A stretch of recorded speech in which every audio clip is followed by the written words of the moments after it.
please subscribe and don't forget to press the bell icon to get notified whenever we upload a new video. गुरुवार को अमेरिकी company Facebook के शेयरों में बड़ी गिरावट दर्ज की गई। अमेरिकी शेयर बाजार में एक दिन में किसी भी कंपनी के शेयरों में होने वाली ये सबसे बड़ी गिरावट बताई जा रही है। गुरुवार को अमेरिकी शेयर बाजार में सोशल मीडिया कंपनी फेसबुक के शेयरों में 19% की गिरावट दर्ज की गई। इस गिरावट की वजह से फेसबुक को एक दिन में करीब $120 बिलियन यानी भारतीय रुपयों में करीब 8.25 लाख करोड़ का नुकसान हुआ। बुधवार को फेसबुक की मार्केट वैल्यू $630 बिलियन यानी करीब 43 लाख करोड़ रुपए थी, जो गुरुवार की ऐतिहासिक गिरावट के बाद $510 बिलियन यानी 35 लाख करोड़ रुपए पर पहुंच गई। फेसबुक के शेयरों में इस भारी गिरावट की वजह दूसरी तिमाही के कारोबारी नतीजे उम्मीद से खराब रहने को बताया जा रहा है। दावा किया जा रहा है कि कैम्ब्रिज एनालिटिका विवाद के बाद अमेरिका और यूरोप में फेसबुक के यूजर कम होने की वजह से उसकी कमाई पर बुरा असर पड़ा है। शेयरों में गिरावट की वजह से फेसबुक के सीईओ मार्क ज़करबर्ग की नेटवर्थ $16 बिलियन यानी करीब 1,09,000 करोड़ रुपए कम हो गई, जिसकी वजह से ज़करबर्ग दुनिया के अमीरों की लिस्ट में तीसरे पायदान से गिरकर छठे पायदान पर पहुंच गए। आज से सावन की शुरुआत हो गई। आज सावन का पहला दिन होने की वजह से सुबह से ही देश भर के शिव मंदिरों में भक्तों ने पहुंचकर शिव की पूजा की। बिहार के दानापुर में एक महिला की संदिग्ध हालत में मौत के बाद परिवार वालों ने ससुराल वालों पर दहेज के लिए हत्या करने का आरोप लगाया। यूपी के गोरखपुर में गोरक्ष पीठाधीश्वर के महंत और सीएम योगी आदित्यनाथ से प्रभावित होकर गुरु पूर्णिमा के मौके पर जिलोजी के छात्र धर्मेंद्र ने अपना घर बार छोड़कर नाथ संप्रदाय की दीक्षा ग्रहण की। सुप्रीम कोर्ट के जज जस्टिस कुरियन जोसेफ ने कहा कि सरकार को जजों की नियुक्ति में देरी नहीं करनी चाहिए। यूपी के मेरठ में एक महिला ने कुछ लोगों पर राशन के बहाने बुलाकर उसके साथ गैंगरेप करने और उसका वीडियो बनाने का आरोप लगाया। गुजरात के सूरत में गौशाला में बारिश के बाद हुई कीचड़ में रहने को मजबूर सैकड़ों गायों की बीमारी पर खतरा बढ़ा। यूपी के मथुरा में कासगंज से आ रही एक मालगाड़ी तकनीकी खराबी की वजह से 2 हिस्सों में बंट गई। यूपी के सहारनपुर में बारिश की वजह से एक मकान गिरने से एक ही परिवार की 2 महिलाओं और एक मासूम बच्ची की मौत हो गई, जबकि 2 लोग घायल हो गए। बिहार के पटना में बाइक सवार 2 बदमाशों ने एक प्रॉपर्टी डीलर की गोली मारकर हत्या कर दी। पंजाब के नेशनल बैंक के 13,000 करोड़ रुपए के घोटाले के मामले में प्रवर्तन निदेशालय ने भगोड़े हीरा कारोबारी नीरव मोदी के खिलाफ खुली अवधि का गैर जमानती वारंट जारी कर दिया। गाजा पट्टी पर प्रदर्शन कर रहे लोगों पर इजरायल की बमबारी में 2 फिलिस्तीन नागरिकों की मौत हो गई, जबकि 12 लोग जख्मी हो गए। फ्रांस की राजधानी पेरिस में एक इमारत की ऊपरी मंजिल पर भीषण आग लगने की वजह से एक महिला और उसके 3 बच्चों की मौत हो गई। अमेरिका के पहले सिख अमेरिकी अटॉर्नी जनरल गुरबीर गिरेवाल को टर्बन मैन कहने वाले दोनों रेडियो जॉकी ने सस्पेंड होने के बाद नस्लीय टिप्पणियों के लिए माफी मांगी।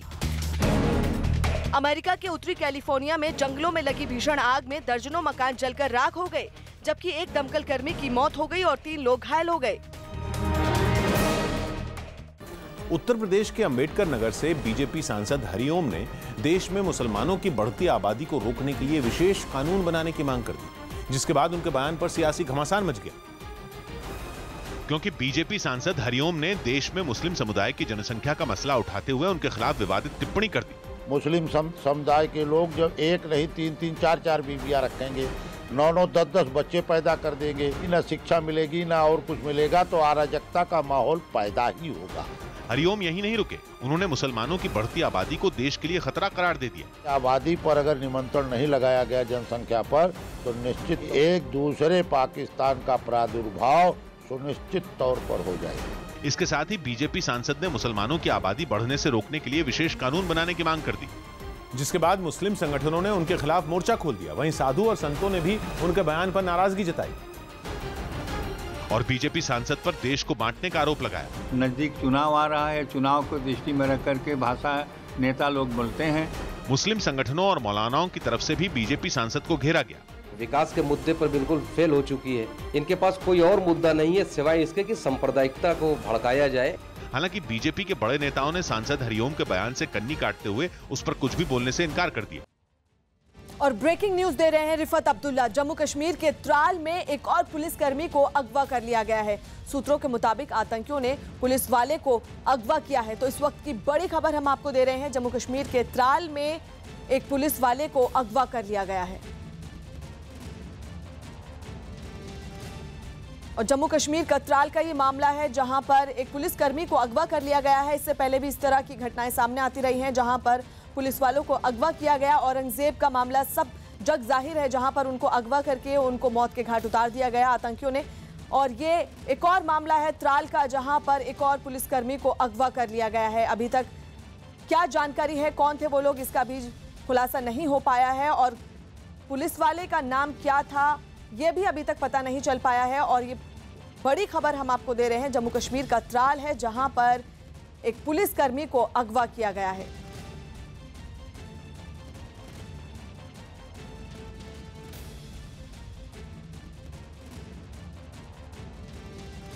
और इस वक्त की बड़ी खबर जम्मू कश्मीर के त्राल से आ रही है जहां पर एक पुलिसकर्मी को अगवा कर लिया गया है और इस तरह की घटनाएं घाटी में लगातार बढ़ रही हैं। ज्यादा जानकारी के लिए हमारे सहयोगी रिफत अब्दुल्ला फोन लाइन पर मौजूद है। रिफत, कौन है ये पुलिस वाले जिनको अगवा किया गया है और क्या और जानकारी है इस पूरे मामले में? देखिए, अभी खबर ये आ रही है कि एक पुलिस वाले को, जिसको एसपीओ बताते हैं, स्पेशल पुलिस ऑफिसर, उसको अगवा किया गया है मिलिटेंट टू ने। लेकिन अभी इसकी हालांकि पुष्टि नहीं हुई है, पुलिस ने अभी कंफर्म नहीं किया। पुलिस के आला अधिकारी से मैंने बात की तो उन्होंने कहा कि वो वेरीफाई कर रहे हैं फैक्ट्स क्या है। लेकिन खबर यही आ रही है कि एक एसपीओ है, त्राल इलाके से उसका ताल्लुक है, उसे मिलिटेंट ने अबडक्ट किया। हाल ही में आपने देखा होगा कि एक पुलिस कांस्टेबल को भी, और उससे पहले भी एक पुलिस कांस्टेबल को अगवा किया गया था, फिर उसकी लाश मिली थी।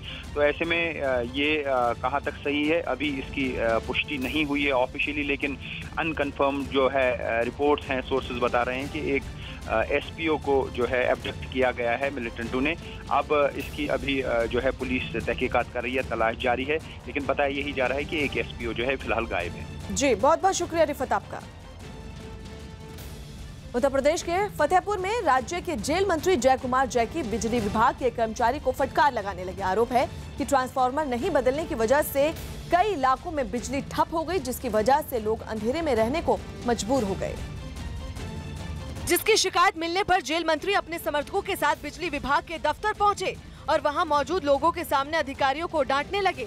इनसे कह के गए थे कि आप इनको दे देना कल के लिए। मैं कल आया तो कल नहीं दिए, आज के लिए। अगर वो शिकायत कर रहा है तो अब तुम नियम बताओगे उसे। इस दौरान वहां मौजूद लोगों ने भी बिजली विभाग पर खराब पड़े कई ट्रांसफार्मर को ठीक नहीं करने का आरोप लगाया, जिसके बाद जेल मंत्री ने अधिकारियों को फोन पर फटकार लगाते हुए ट्रांसफार्मर बदलने के आदेश दिए। रजिस्टर आपके सामने है, जरा देख लीजिए 48 घंटा है कि कितने घंटे हैं। वहीं सरकारी आदेश के बावजूद बिजली विभाग पर 48 घंटे के भीतर जले ट्रांसफार्मर को नहीं बदलने का आरोप भी लगा।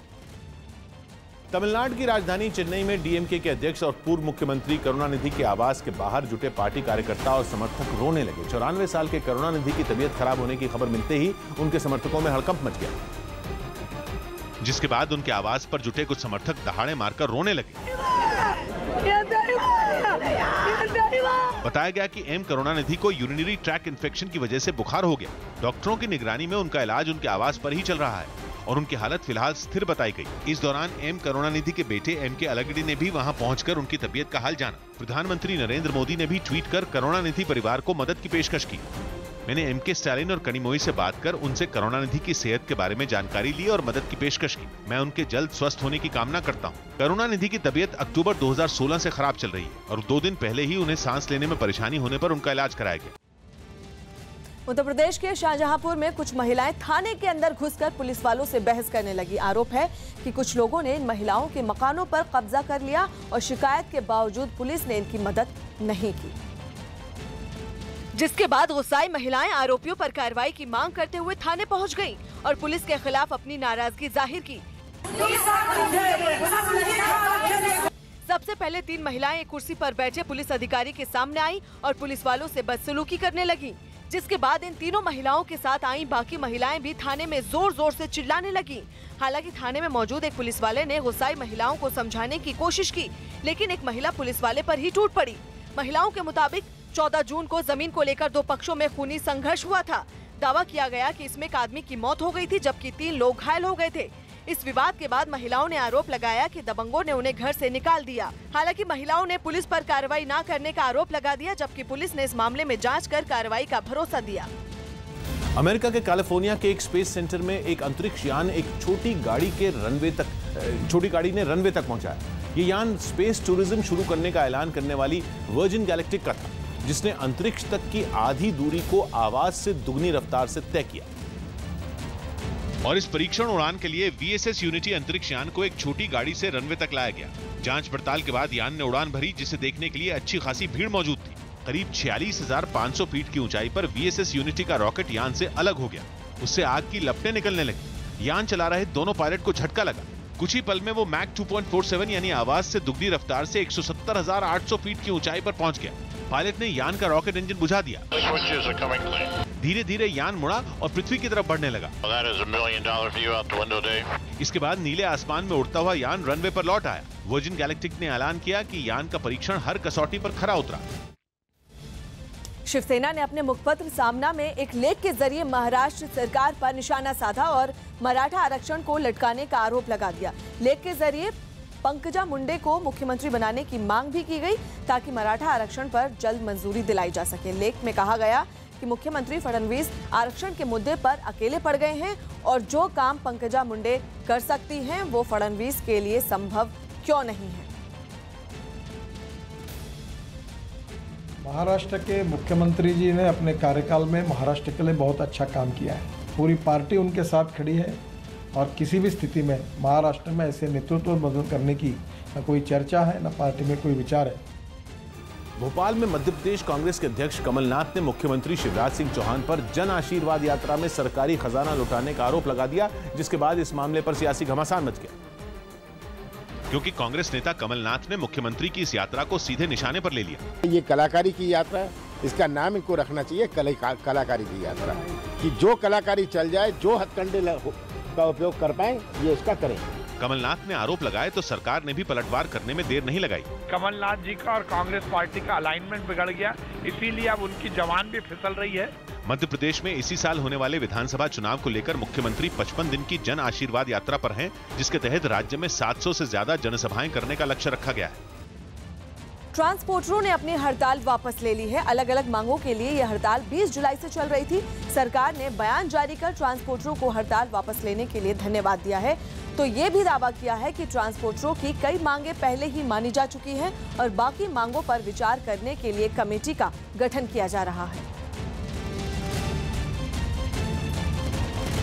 दिल्ली के पास गाजियाबाद के वसुंधरा इलाके में कुछ मशीनें सड़क के बीच बने एक गड्ढे में मिट्टी गिराने लगी। ये सड़क गुरुवार को भारी बारिश के बाद धंस गई, जिसके बाद प्रशासन ने वहां मरम्मत का काम शुरू किया। रिहायशी इलाके की सड़क पर बने इस गड्ढे में मशीनों की मदद से मिट्टी भरने का काम शुरू किया गया। इसके लिए कई ट्रकों के जरिए मिट्टी और रेत वहां डाली गई। साथ ही कई मजदूरों को भी काम पर लगाया गया। इस दौरान पास ही बने काफी बड़े गड्ढे में पानी भरा दिखाई दिया। सड़क धंसने के बाद वहां एक अपार्टमेंट की बाउंड्री वॉल के गिरने का खतरा मंडराने लगा, जिसे देखते हुए प्रशासन रेत की बोरियों से बाउंड्री वॉल के पास बने गड्ढे को भरने में जुट गया। आज जो है लगातार जो प्रशासन है वो यहाँ पर अमली जामा पहनाने की कोशिश कर रहा है ताकि यहाँ पर इस कटाव को रोका जा सके, इस तरह से कट्टों को लगाकर। इस दौरान मौके पर मौजूद प्रशासन के अधिकारियों से वहाँ रहने वाले लोगों की बहस हो गई। लोगों ने प्रशासन पर वहाँ की इमारतों को खतरे से बचाने के लिए कोई कदम नहीं उठाने के आरोप लगाए। हरियाणा के हटनीकुंड बैराज से पानी छोड़ने के बाद यमुना नदी का जल स्तर बढ़ गया है, जिसके बाद दिल्ली के निचले इलाकों में बाढ़ का अलर्ट जारी किया गया है। खासतौर से यमुना के आसपास के इलाकों में सतर्कता बरतने का निर्देश जारी किया गया है।